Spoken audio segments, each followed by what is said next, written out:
Kugina kuo aikari a itora ria Kano gicigo-ini kia mbunge gia Chuka igamba ng'ombe guku ni thiini wa kaunti ya Tharaka Nithi ni mathukangitie indo imwe cia kuhuthika mihango-ini ya gūthurano kana gīthurano thutha wao kuhithukira ngari imwe muthemba wa pickup iria igutwaraga indo ta buthi, mihuri na nginya baji cia maabitha a IEBC. Mūingī ugite uhithukiire ngari ino thutha wayo kuonekana ikuite indo ici taumagaritio ni maabitha borithi. Ngari ino irerikana irahuthikaga gwika kampeini cia gavana Muthomi Njuki uria uretetera giturwa giake gīthurano-ini kiria gigatabanio muthenya wa rucio. Uhoro uyu wikiritwo mukonde ni murugamiri wa gīthurano kaunti ya Tharaka Nithi.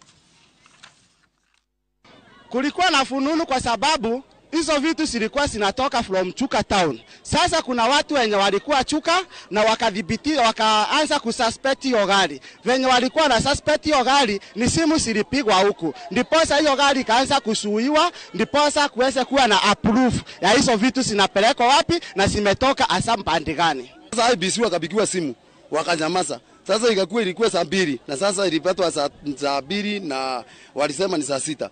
Sasa tukasangajikiwa tukauliza kwa nini ule ametumwa? Mbona hakukuja na gari?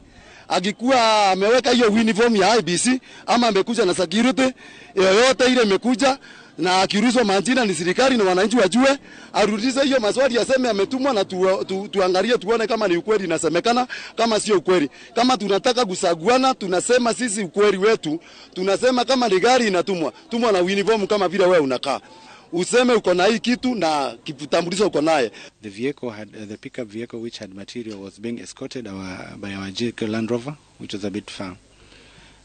On reaching Kanwa, some people saw those electro materials and decided to stop the vehicle, and this created a huge crowd of people who were agitated about the electro material. However, the materials were being escorted by our GK Land Rover. And upon inspection and verification of the materials, they realized that this one are strategic materials, and the issue has since been resolved. There are quite a number of news in the media and also the social media that the materials were destroyed. The truth of the matter is that we have the material intact, and it's already en route to the tallying center for dispatch to the polling stations. I want to take this opportunity to thank members of public who are reasonable, and also for the security agencies who came in and tried to diffuse the tension which was there. I want to appeal to all people, the voters in Tharaka Nithi County, to reassure them that everything is set and we are set for the D-Day tomorrow.